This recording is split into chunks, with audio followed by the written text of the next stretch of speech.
LPW is a wrestling promotion known for chaos, both in the ring and behind the scenes. When I followed them on tour, I discovered that what happens backstage was often stranger and more dangerous than anything broadcast on television. Now, with one of their own dying in a tragic on-screen accident, they're planning a tribute show. Can LPW hold it together for one night? I had my doubts.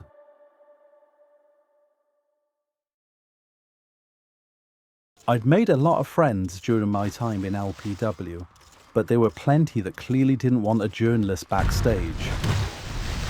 It was at this moment that I decided being involved with this particular wrestling company was more dangerous than it was worth. When I finally came around, miraculously I had no injuries.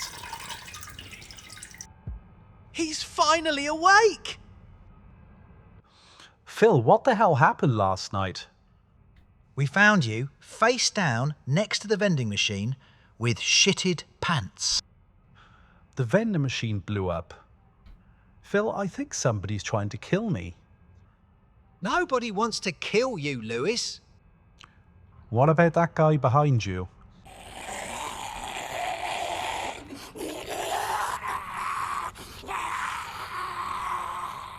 Get the fuck out of here, Nigel. Sorry, Phil. Just bored. And off I went, never to return. But there's a saying in wrestling, never say never.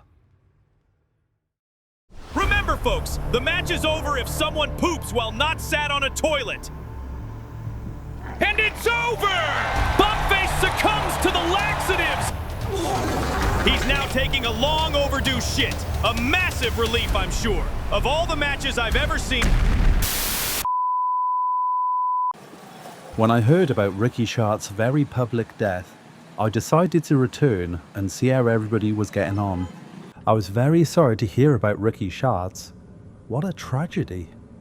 It's terrible, but he died in front of a packed crowd, doing what he loved. Shitting.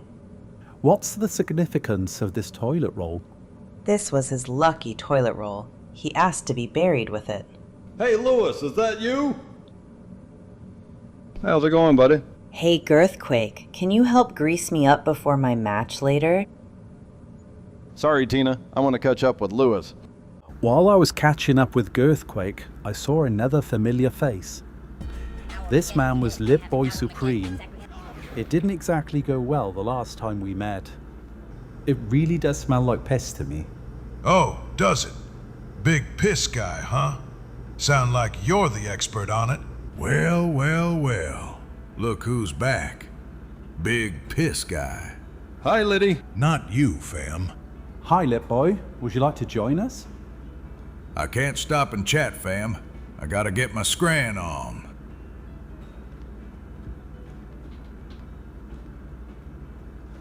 I think he really doesn't like me.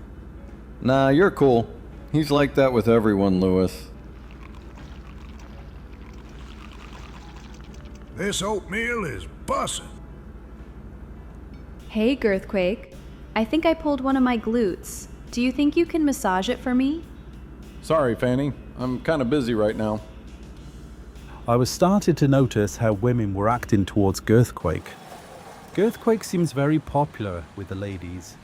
Well, there's a reason they call him Girthquake. As much as I enjoyed Girthquake's company, I hadn't returned to the LPW for nostalgia. Ricky Shart's death wasn't an isolated incident. Several wrestlers had died before him, quietly and with little consequence. Shart's style was reckless. Many believed it was only a matter of time before something bad happened.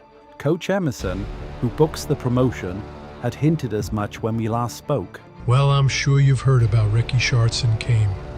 Not everyone can handle it here. It was time for another chat. I've been keeping an eye on your progress, and I think some changes need to be made. Wrestlers are supposed to be larger than life, and you're not big enough to impress anybody. Coach, I'm not a wrestler. I'm a journalist. We've met before. Oh, yeah, I remember you. What can I do for you, Lewis?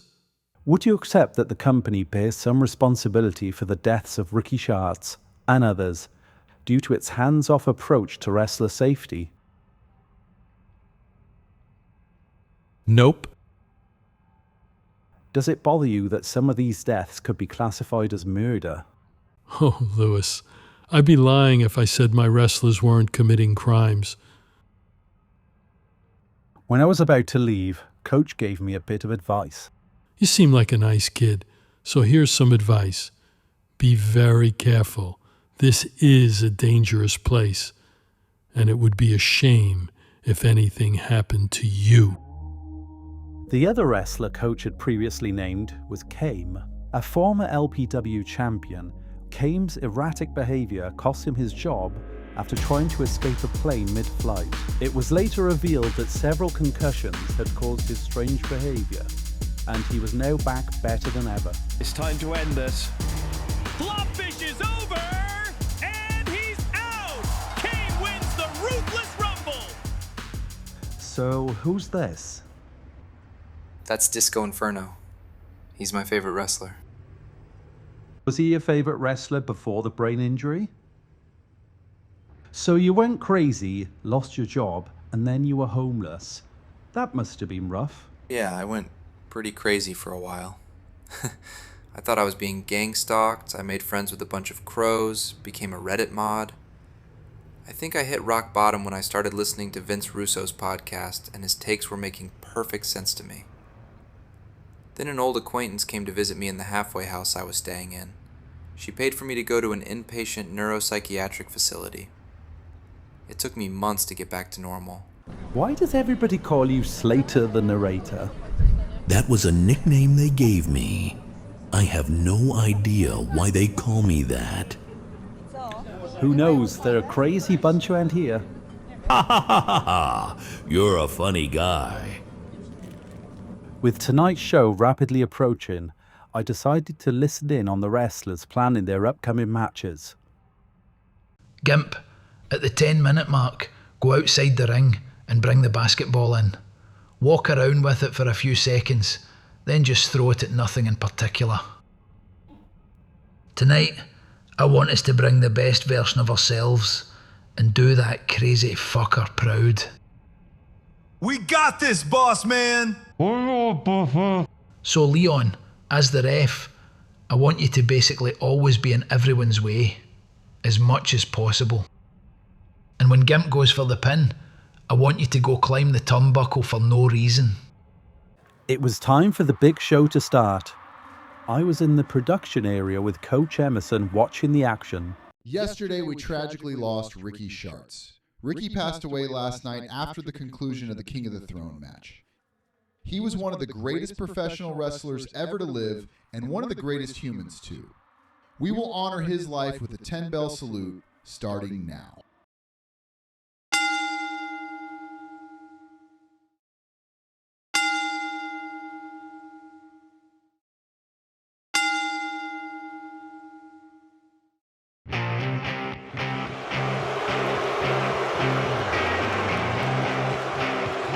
Oh, I'm sorry. Did I interrupt your little tribute to Ricky Sharts? That's too bad because, unfortunately, those of us who are alive still have to perform in wrestling matches.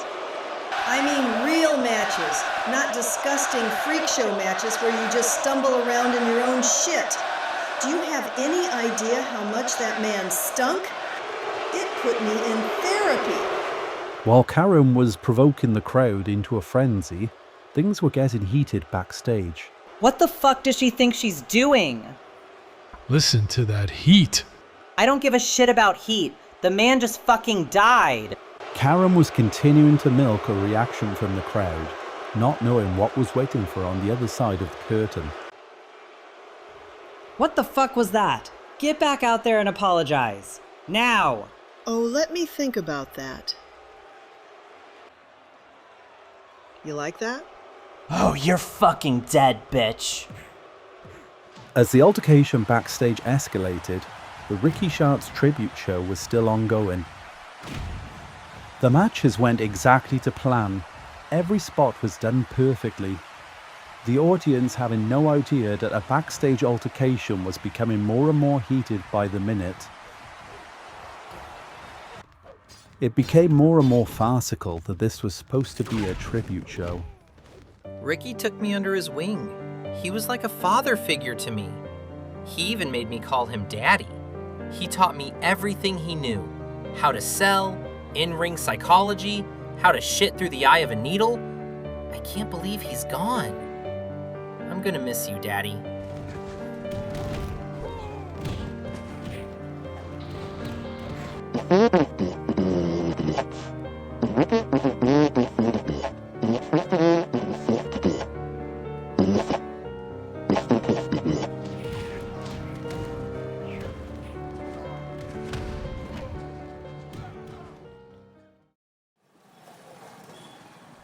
Why are you out here alone, Girthquake? I'm just thinking about Ricky. Do you think Ricky would have liked it that his tribute episode turned into such a complete shambles? Oh, absolutely, Lewis. Ricky lived for this stuff. We all do. Hey, Hotcock. You want to smash my back doors in? Maybe later, Clusty. After another eventful day in LPW, it was time for me to go to bed. Everyone had been so nice, I wondered how I thought somebody was trying to kill me. Maybe I was just paranoid after all.